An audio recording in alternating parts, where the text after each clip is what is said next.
Legacy and the Open Series. Jacob Wilson and Shahar, both part of that California group of younger players that really has come onto the Magic scene as of late. He is running Rug Delver. Shenhar is currently actually 6-0-1 right now, so we have 2 rounds to go. Shahar has not lost. He has picked up 1 draw. That puts him in sole possession of 3rd place. He's getting paired up against Cory Terum, who is playing Jund. Yeah, Cory's playing Jund, and this is one of those matchups that kind of is you see a lot in Legacy. Jund and Rug Delver are very popular, 2 very popular archetypes, and this matchup is very tricky because Nimble Mongoose is obviously a very effective card against a deck like Jund. However, they do have answers in Liliana the Veil, so this matchup can be very draw dependent at times, but Shahar is going to try to put as much pressure on Cory's mana as possible with cards like Stifle and Wasteland. So we'll see how this one plays out. Both players attempting to resolve mulligans. Looks like Shahar is okay to keep. Cory is now debating whether or not he wants to send his hand back.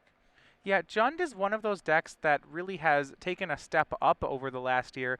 With a 4 of Deathrite Shaman and 4 of Abrupticate, it has a lot of tools now to deal with Rug Delver that it used to not be able to have, which is something that's pushed the matchup here a lot closer than it traditionally has been. Yeah, I think before Deathrite Shaman was around, this matchup was pretty comfortably in Rug Delver's favor. But yeah, like you said, Deathrite Shaman is a very, very, very good card in this format, and in particular, it allows Jund the opportunity to sort of get ahead on mana if it's left unchecked. So one of those cards that Rug Delver needs to answer, which is one of the reasons when I'm playing Rug Delver, I like to play 1 copy of Forked Bolt in my deck as opposed to the 1 copy of Fire Ice that Shahar has in his list, just because sometimes having that 1 mana removal spell just to deal with Deathrite Shaman can be very important. Yeah, so we are underway. Both players started a fetch land. Shahar was on the play.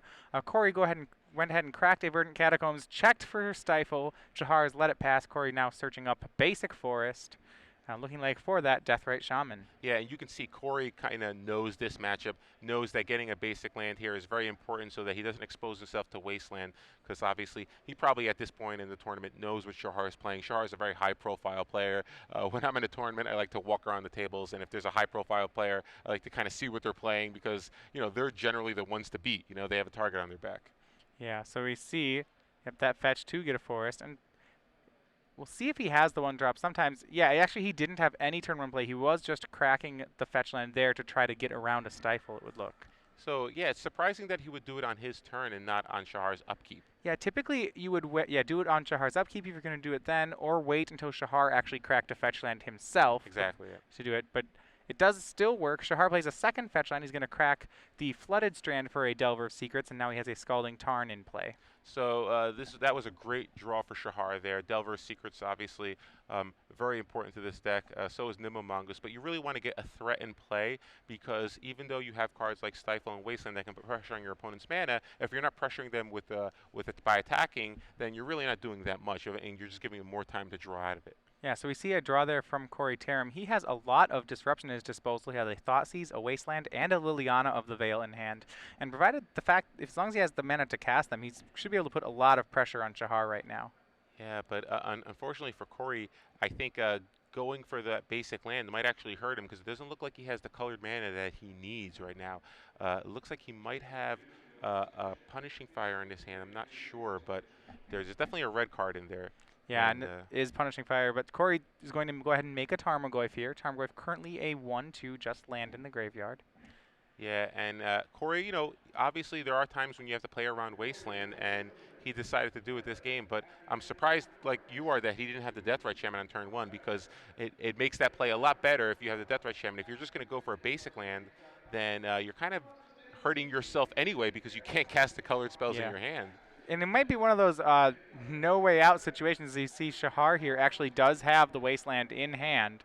So, and he's going to get a chance to waste Cory's Wasteland if he wants to defend mana right now. Yeah, I definitely like this play because, again, getting rid of a mana is, it doesn't matter if it's not a colored mana. You're still keeping him off of 3 or 4 mana, which is really where his deck wants to be.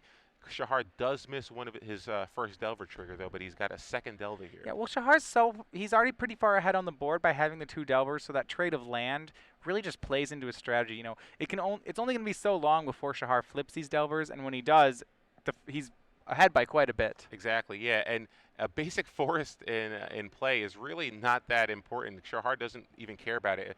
He'd be more concerned if it was a swamp or a red, because at least that turns on some of the removal. All right, so no land from Cory Terum, just a swing for one from Tarmogoyf.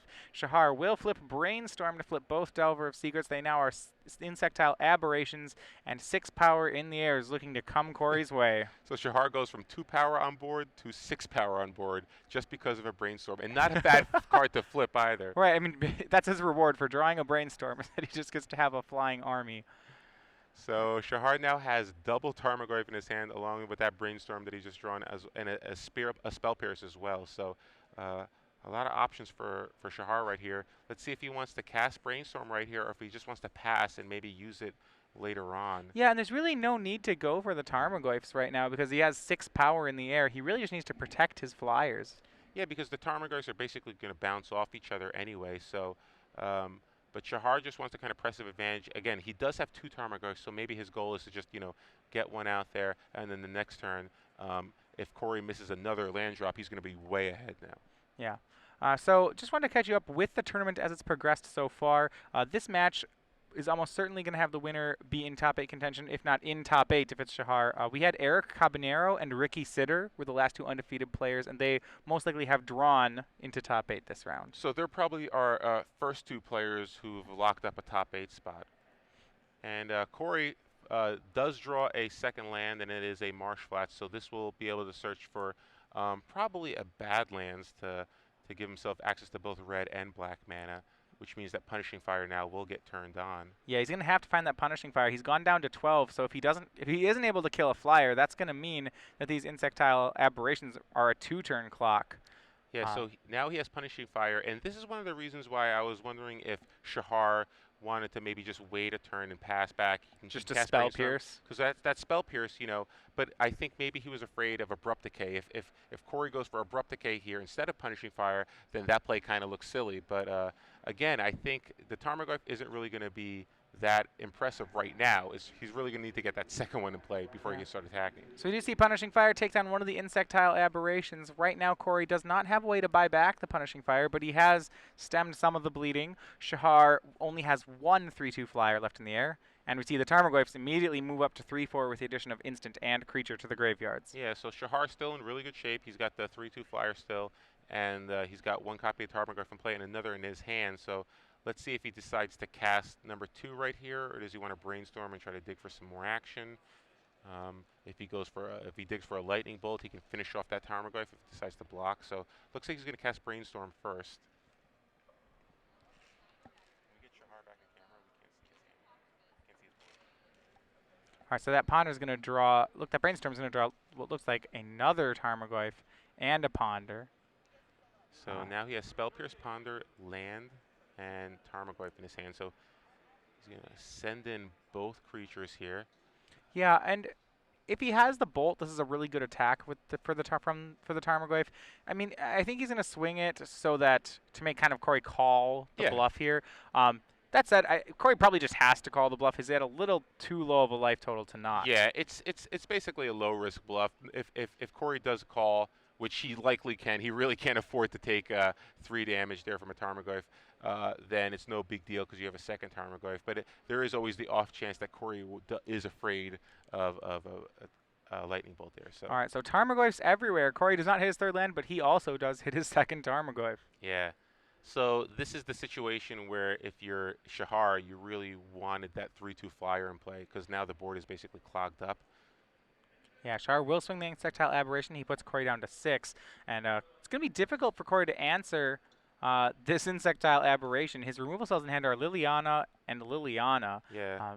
So great situation for Shahar now because now he's threatening lethal next turn, and he does have a Spell Pierce in case Cory draws a 3rd land and tries for a Liliana to Veil. Yeah, Cory does draw a 3rd land this turn. Unfortunately for him, it is a Wasteland, so it's not the 2nd black mana he needs to cast a Liliana. I'm going to take a look at the board. Currently, Shahar is up 3 Tarmogoyfs to 2, but more importantly, he's up the Insectile Aberration. Yeah, and with Cory at 6, that means that if 2 of those creatures get through, that will be lethal. So Cory is going to lead off with a Wasteland on Volcanic Island, maybe fearing a Lightning Bolt. Yeah, that could easily buy him a turn if he believes Shahar has a Lightning Bolt. Well, And he's dropping a third blocker here. So, yeah, I think his plan is just, I'm going to block all 3 of your Tarmogoyfs, and I don't want you lightning bolting me out of this game. But Shahar, draws the 4th Tarmogoyf. oh, God. Shahar just draws a 4th Tarmogoyf here. So, either way, I don't think it was mattering. Cory was going to lose the Dark Confidant to one of the Tarmogoyfs and drop down to 3. Now, So, if he you're would Shahar, need, you have to play the Tarmogoyf here, right? Just to kind of show him that, hey, I look, mean, I for have the style last one. points, Yeah. for style points at least, yeah. But either way, all. Oh, so it looks like only.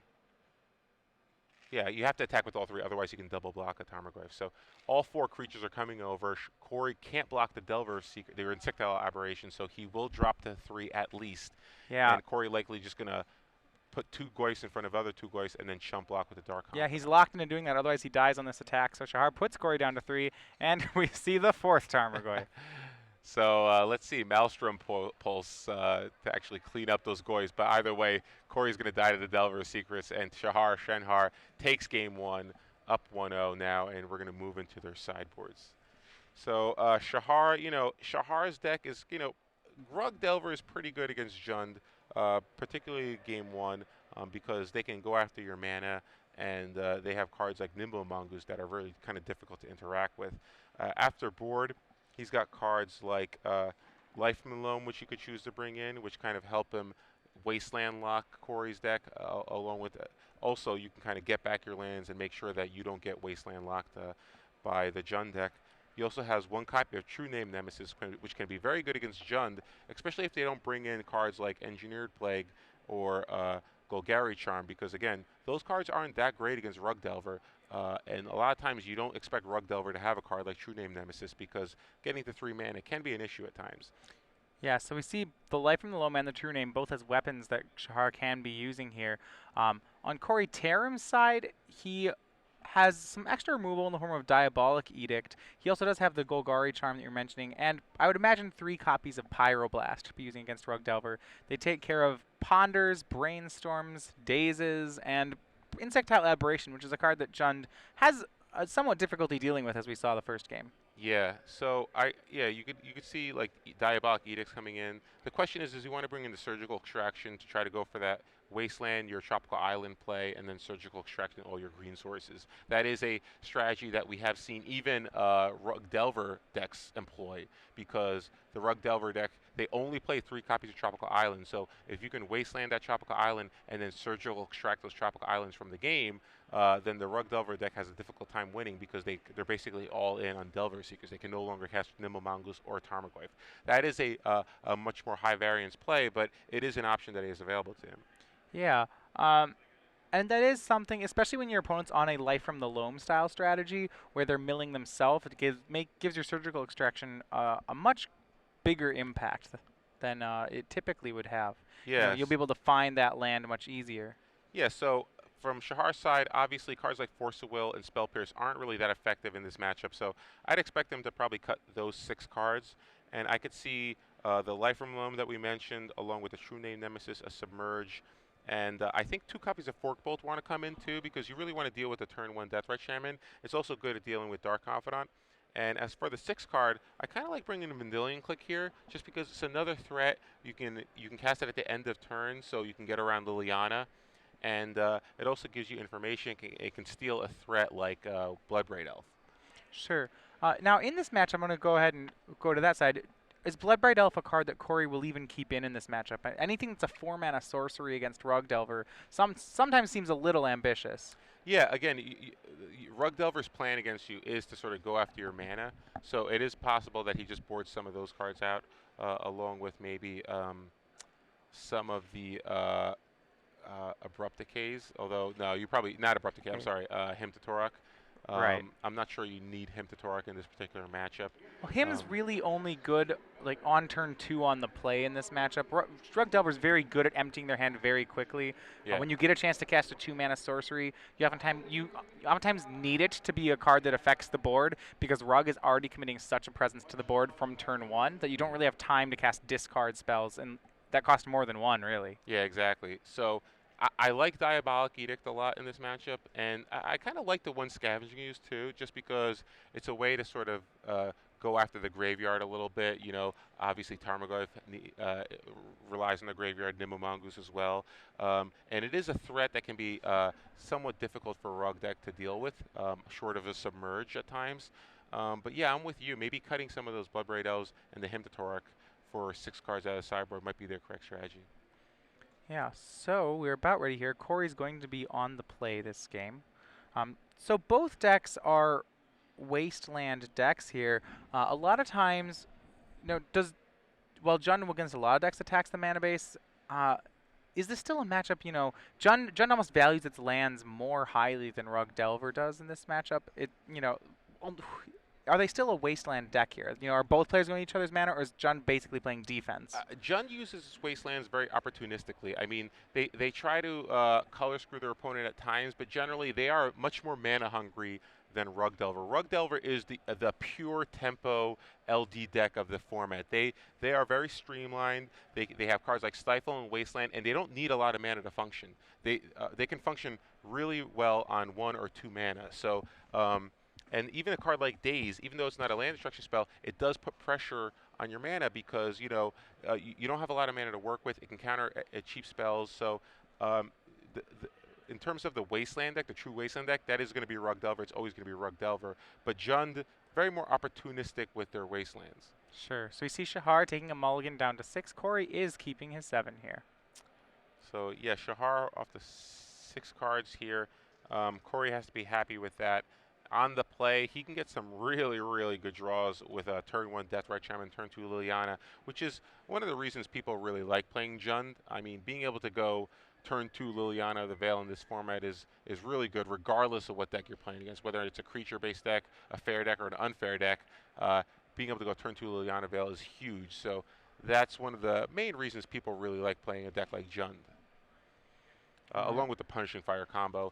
Punishing Fire combo is actually pretty oppressive against certain fair decks like Merfolk or Death and Taxes. Absolutely. The ability to rebuy a 2 damage burn spell can be so important for the deck. That Punishing Fire combo, the first time I can remember someone playing it was at Pro Tour Austin by Brian Kibler and Ben Rubin. I don't know if they invented it, but that is definitely the first time I remember anyone using both Grove of the Burnwillows and Punishing Fire as sort of like this reusable damage source. Yeah, that was the big zoo deck that Kibler ended up winning the Pro Tour with.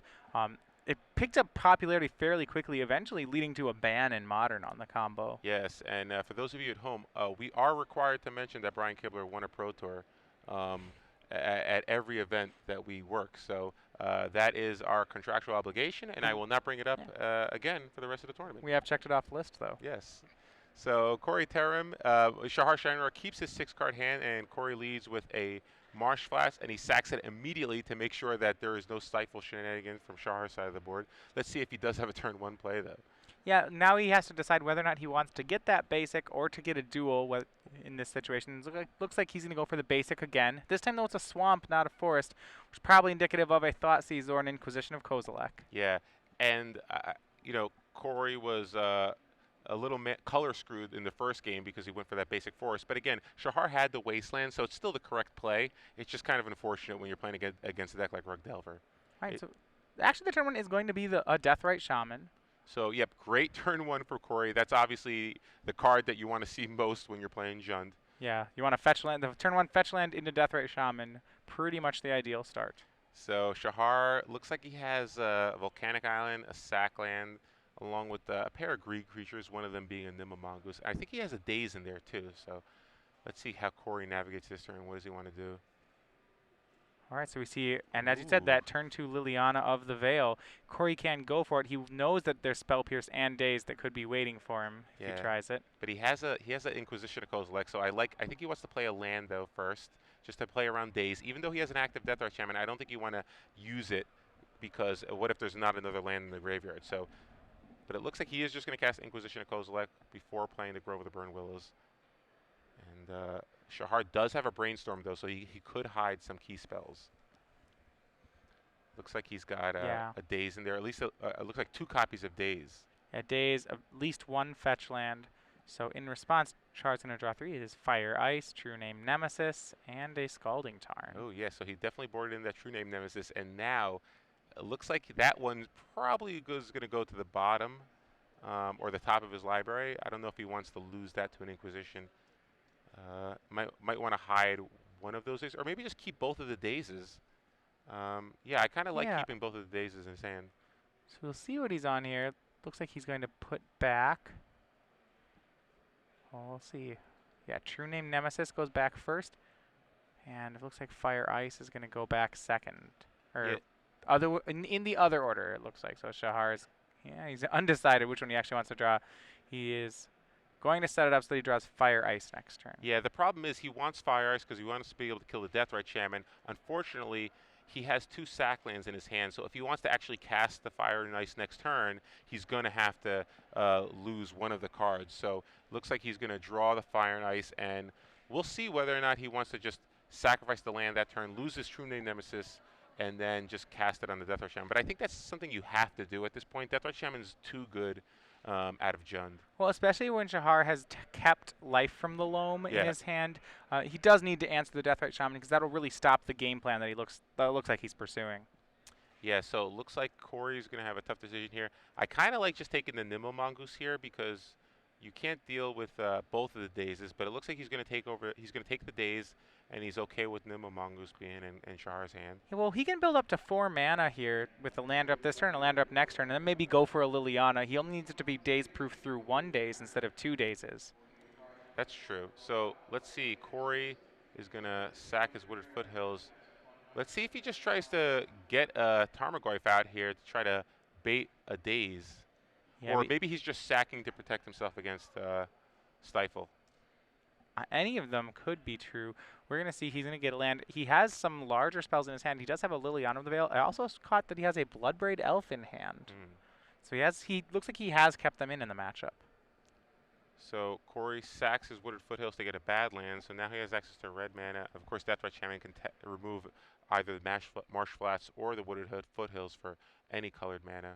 And yeah, I wouldn't be surprised if he just cast the Tarmogoyf here to try to bait a daze and then resolve a Liliana next turn. But yep, it looks like he's going to just pass the turn. He was playing around Stifle. And this is pretty good for Shahar here because he could sack the land and cast Fire and Ice, but yeah, he looks like Shahar is interested enough in the True Name Nemesis that he's going to go ahead and wait a turn. So we see on end step, Cory uses that extra mana that he fetched for to remove Daze, deal 2 damage to Shahar, and now Shahar's down to 18. Yeah, unfortunately for Shahar, he did not realize, he does not know that Cory has a Liliana Veil in his hand, so Liliana Veil is one of the few answers that Cory does have to a True Name Nemesis. It's going to be tricky because there is a Nimble Mongoose that he has to deal with as well, but let's see how Cory navigates this one. Looks like he's going to activate Deathrite Shaman and get 3 mana, and now he's going to cast Liliana Veil, and that should resolve. I don't think, yeah. Yep, Shahar just with the 1 daze is actually unable to counter this Liliana, so it looks like Cory is going to get a Planeswalker on his side. Yeah, so if he upticks it here, Shahar can just discard the Life from Loam if he chooses, which is not the worst thing. It is out of Fire and Ice range, though. Yeah, the Deathrite Shaman, fortunately for Shahar, is tapped right now, so he's not going to lose his Life from the Loam. But he didn't dredge the Life from the Loam, which means that Cory... Well, he knew the True Name was on top of the deck. I think he wants to... He's going to Fire Ice now. Yeah, he wanted to go turn 3 True Name Nemesis. Unfortunately, with the Liliana plan, he really can't afford to do that. So I think he needs to go fire your Deathrite Shaman and then Nimble Mongoose this turn. And Nimble Mongoose will give him a little protection. No, but it won't even give him... Yeah, he can't protect his True Name Nemesis at this point because Cory can just cash in his Liliana Veil twice. Right. That said, I think we're going to see Shahar take care of the Deathrite Shaman just so he doesn't lose his Loam right now. He doesn't have a great answer at the moment for the Liliana. Yeah. So, that's why I think Shahar really needed to fire that Deathrite Shaman on turn 2 to turn back his turn on his dazes. But yep, we're going to see the Nimble Mongoose now. And he might just have to pass, honestly, because I don't think he can fire the Deathrite Shaman here because he has to hope that Cory downticks his Liliana Veil, forcing Shahar to sack his Deathrite to Nimble Mongoose. Then he could fire the Liliana Veil and then drop that True Name Nemesis. So yeah, he can opportunistically try to get the Liliana. That does mean that he'll lose his life from the Loam, though. That's true. I think he's okay with that, though. I think he cares more about True Name Nemesis in this matchup than Life from the Loam. But we'll see. It'd be a different story if he had a Wasteland in his graveyard or access to Wasteland, but he doesn't. So Life from the Loam not nearly as impressive just yet, but we'll see what he decides to do this turn. Nope. And, yep, he's gonna untap. Yeah. So I think he's gonna try to get that True Name Nemesis into play, and we'll see how Cory plays this game. Cory does even. Well, hold on. If Cory goes for the Deathrite targeting the Life from the Loam, Shahar could ice a permanent and dredge the Life from the Loam in response as well. Yeah, but I think the first thing you're going to see is Yeah. Liliana Veil down tick. And this plays right into Shahar's plan. I don't think he cares. Yeah, I think he just wants to get Liliana the Veil is more important than the Loam. Deathrite Shaman right now. So Cory down ticks Liliana Veil. Liliana Veil now 2 counters on it. And Cory's going to tap Grove of the Burn Willows. Looks like that's going to get tapped for green to get a Tarmogoyf into play. All right. Tarmogoyf's into play, and he's gonna. Looks like he is gonna go for the Loam right now.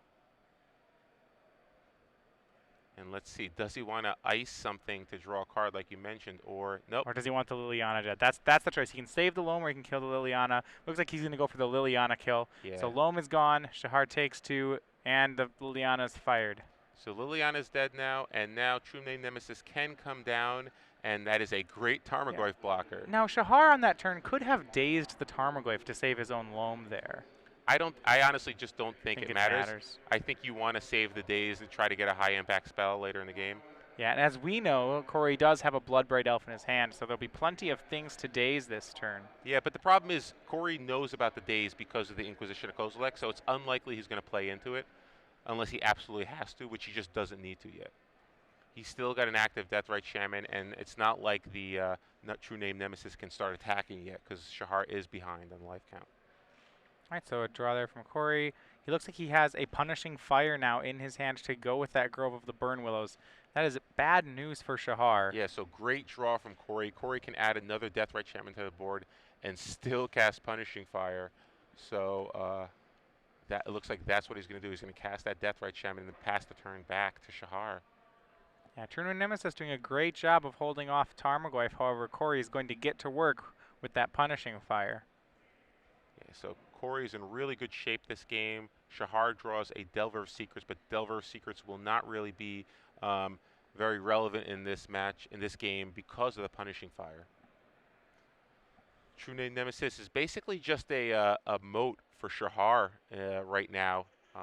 It's one of the reasons I didn't enjoy playing it in Blue-Red, because when you don't have access to equipment, True Name Nemesis isn't nearly as impressive as it is out of the Stoneforge decks. Yeah, and that's why we don't see too many of them in the main deck for Rug Delver. We see one of them out of the board. It's a great blocker in the deck, but really not the plan A of the deck. Yeah, fair decks have trouble with True Name plus equipment, but when it comes to just True Name, there are ways to beat it, as we're seeing right here. All right, so Cory going to remove a land from Shahar's graveyard with Deathrite Shaman. That's the 2 mana he needs for Punishing Fire. Looks like he's going to punish the Delver of Secrets and end of turn rebuy it with the Grove of the Burn Willows. Yeah, so and that's exactly what's going to happen. Now we're going to see Punishing Fire go back to Cory's hand, and he's going to get to untap for the turn, and he's in the driver's seat right now, barring something crazy from Shahar's deck. And Shahar does not really have any ways to break up this combo. He does not have access to Surgical Extraction or Relic Progenitus, so there's really no ways for him to break up the Punishing Fire. All right, and Delver's going to go to work on other graveyard cards. We see Delver removing for land. Or now Deathrite, rather. Deathrite, yes. For casting Bloodbraid Elf, Bloodbraid will cascade into Inquisition of Kozilek. And that can take out that daze that is left in Shahar's hand. So he'll just daze it, and he's fine with letting that resolve. And Cory won't pay for the daze. So True Name Nemesis still doing its best moat impression. Okay, why is there a reason to daze there? That's just putting his own land in his hand, right? Yeah, but I don't think he cares. Like, he doesn't have anything that costs 4, so okay, might as well doesn't just matter either way. he might want that land in his hand in case he, you know, um, wants to discard Draws a something to brainstorm, Liliana the maybe. Veil or something, or draws to brainstorm. Yeah. Yeah. So yeah, he doesn't. Again, he doesn't need 3 mana. True Name Nemesis is the only 3 mana card, possibly Vendilion Click. But if he draws it, he could always just play the land. Um, so Tarmogoyf does come over. Yeah, Dismember was drawn for Shahar. Though 4 life points on his side is quite a price to pay, especially on this board where it looks like Cory's dealing damage faster than Shahar is. Yeah, and I kind of like blocking here with the Tarmogoyf. Or yeah, I like blocking here with the Tarmogoyf just because you have a Punishing Fire in your hand. So if he has a Lightning Bolt, Shahar's Tarmogoyf is going to die too, and you know one of the cards in his hand, so it can't be a Bolt and a Counterspell. But instead, Cory just takes it. He doesn't want to trade Tarmogoyfs there, and I like trading Tarmogoyfs there because, again, it doesn't really matter because True Name Nemesis still is not in a position to attack. Yeah, Cory has the Punishing Fires going on, so he has a certain amount of inevitability. Coupled with those Death Ray Shamans, those guys deal damage at a fairly quick clip. Yeah, so Shahar, it looks like he might drop down to 14 here if Death Ray Shaman gets activated. Yeah, and that fetch line certainly seems to suggest that it's going to happen. Shahar with plenty of instants still in his graveyard. And yep, Cory is going to activate Death Ray Shaman, removing looks like a Daze, dropping Shahar down to 14. Now Cory's going to untap. He's got no cards in his hand, or he's got 1 card in his hand. Yeah, he still has the Punishing Fire in his hand again. And can't make out what he drew. It looks like maybe a Maelstrom Pulse, which isn't that great right here. But Cory's going to swing in with his team, so True Name Nemesis is off moat mode for now, and it will get to block a creature. Yeah, oh, it's actually a Liliana of the Veil, which was his drop for the turn. Oh, wow. So Shahar decides to take 3. He could have killed the Bloodbraid Elf with the True Name Nemesis, but he didn't want to take 5 from the Tarmogoyf. So interesting there from interesting play there from Shahar. Well, he's just trying to preserve his life total. We see that Shahar actually does get to kill the Tarmogoyf by dismembering it. That means next turn he can still block the Bloodbraid Elf and kill it. Yeah, so that's an interesting play though, because I think he's still behind in this race because of the Punishing Fire and double Deathray Shaman. So pretty bold play there. I'm not sure you really have the opportunity. I don't think you can cast. You're not winning this race that way. So yeah, and I don't know if he's winning the race anyway.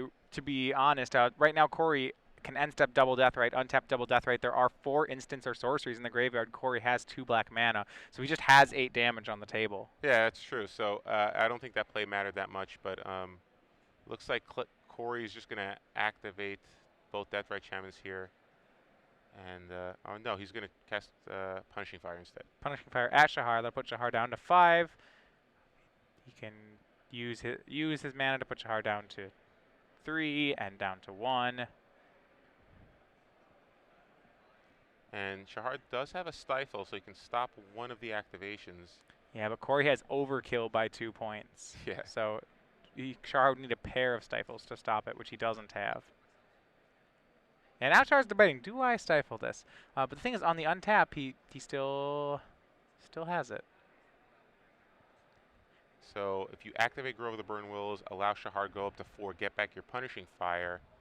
Yeah.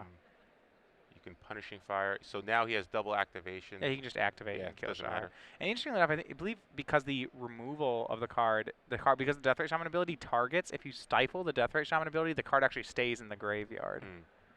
So Shahar can't, try to take all the instants out of the graveyards by using Stifle. Yep. So Shenhar loses game 2, and Cory Terum now evens up the match. And we're going to go to game 3. Shahar's going to get to be on the play now. And yeah, Shahar tried his best, but Cory had that turn 1 Deathrite Shaman. And if Rug Delver can't answer that turn 1 Deathrite Shaman, things can get out of control pretty quickly. And, we saw there Deathrite Shaman played a huge role in the match, not only getting a mana, but ended up winning the game for him through a True Name Nemesis. Yeah, so going back to just where this match fits into the tournament, at 6-0-1, Shahar with a win here would lock himself into top 8. Cory Terum very possibly will top 8 with this win, but may still need more work depending on how things shake down. Yep, and yeah, if Shahar's going to be a lock, Cory needs a little help. I hopefully he'll be able to draw next round if he does win. But you know, you never know. And a lot of good players still in contention, though. Yeah, actually, the entire the entire Shenhar Southern California crew. We have Ricky Sitter in top 8, Shahar playing for top 8, Jacob Wilson also at X and 1 playing for what could be a spot in top 8. All of them teammates. Yeah.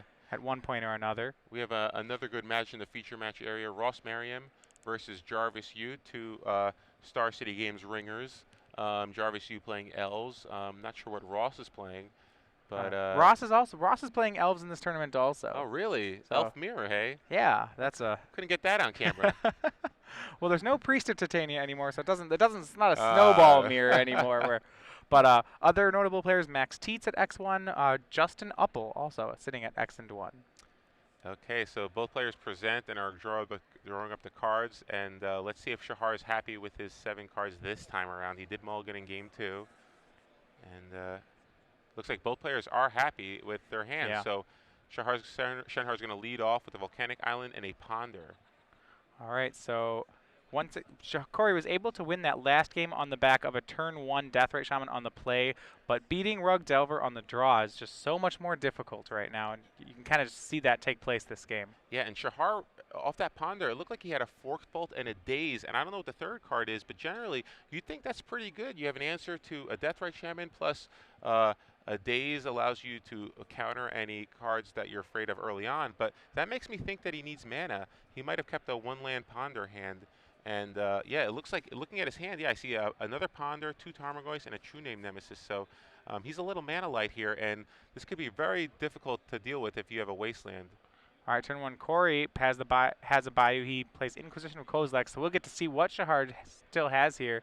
It is a True Name Nemesis, a Dismember, 2 Tarmogoyfs, a Ponder, and a Brainstorm. So you're absolutely right that he has no second land. Wow, so a very, very risky keep here for Shahar. And thankfully for him, though, Cory did not lead with a Wasteland, which I'm really surprised by, because generally, if you have the Wasteland and you can activate it, not fearing Stifle, then you go for it. But he decided not to, and he even gave both card drawing spells there for Shahar. So wow. Shahar's now drew a Tropical Island, and suddenly things not looking nearly as bad as they were a second ago. Yeah, he took the True Name Nemesis, which Jund does need to do. That once that card resolves, Jund has a very difficult time answering it. Shahar does draw a land, and not only is it a land, but it's the Tropical Island, and he makes a turn 2 Tarmogoyf.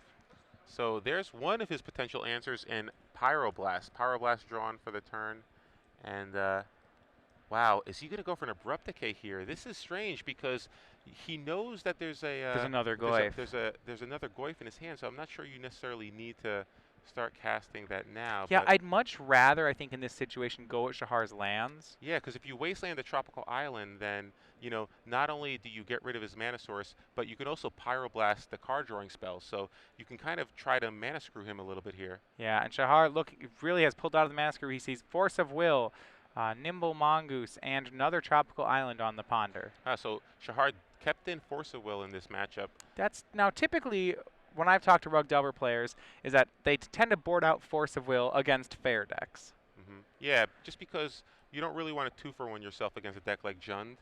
Yeah. That's not really what your game plan is. Force of Will is sort of a concession you make to combo decks, really. Yeah, what I've heard players say is that in the actuality, Force of Will is, you know, some people say it's a very unfair card. You don't say Force of Will is a rather weak card. It's a pretty heavy price to pay to counter something for free, but then again, it counters something for free, which is something that no other counterspell can do. So it has this interesting dynamic to it. Yeah, like you have to counter certain things. You don't have an option against certain decks, so you just have to 2-for-1 yourself. Otherwise, you're just going to lose the game on turn 1 sometimes. Right. So we see Shahar plays Delver of Secrets, leaves open a mana instead of playing the Tarmogoyf there. He still has that Brainstorm. So Cory did draw a Scavenging Ooze, one of the cards that we thought he could bring in here.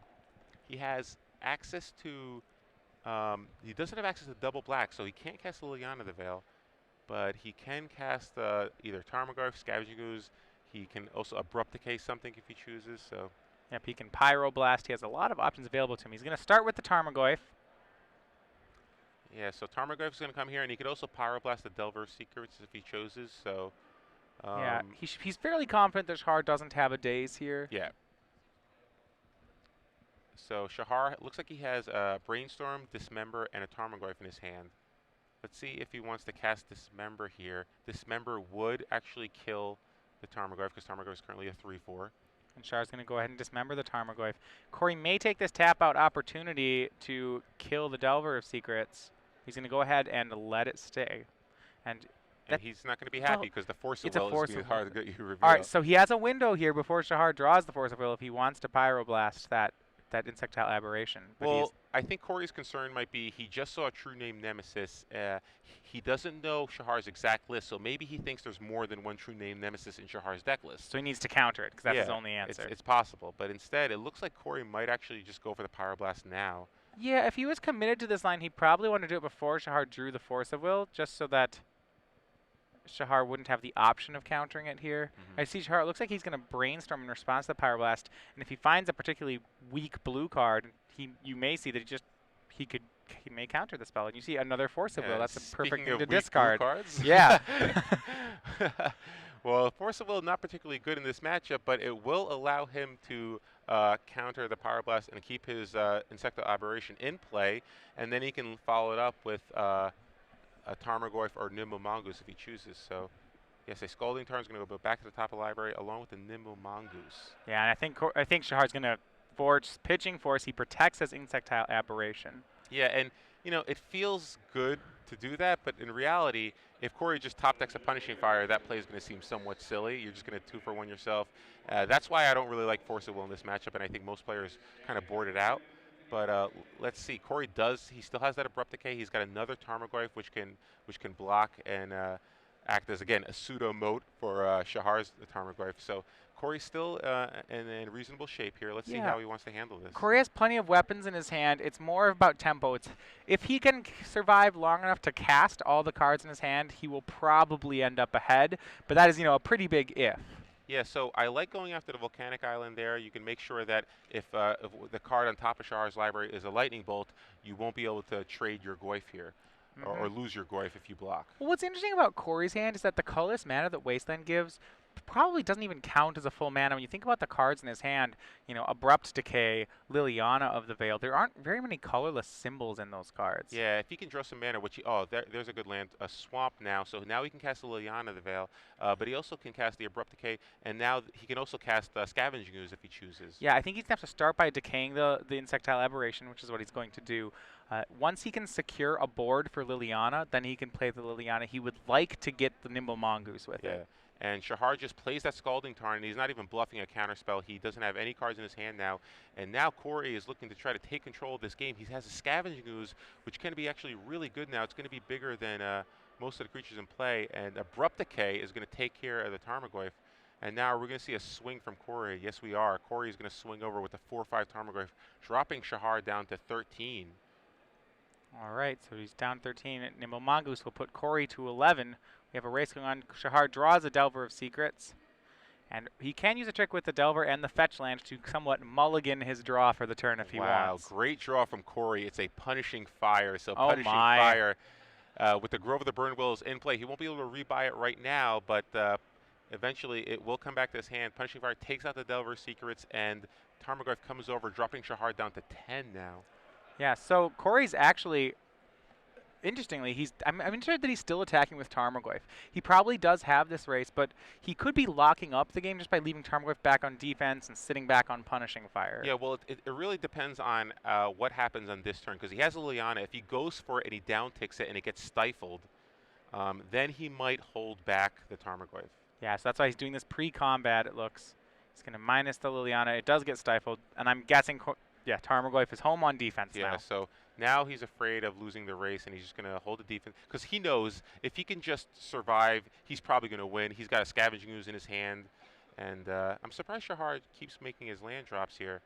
You think he want to maybe hold something back for Brainstorm, given he has a Scalding Tarn in play. But Cory, now he still has a Scavenging Ooze. He can, uptick a Liliana. That's right. So... He's going to discard a Dark Confidant. Shahar loses no cards. Right, so that's how he plays the land. Yeah, that's why he's going to lose it. He's going to lose it to Liliana anyway. So Cory upticks the Liliana Veil. He discards a Dark Confidant. Now Tarmogoyf's going to come over. And Cory has a Deathrite Shaman and a Scavenging Ooze. He can play both of them in this turn if he wants to. All right, he's going to go ahead and cast the Scavenging Ooze with a green up. Instead of casting Deathrite Shaman, it looks like he's just going to go to work on either buying back his Punishing Fire or growing his Scavenging Ooze. Yep, so let's see here. Shahar has one card in his hand.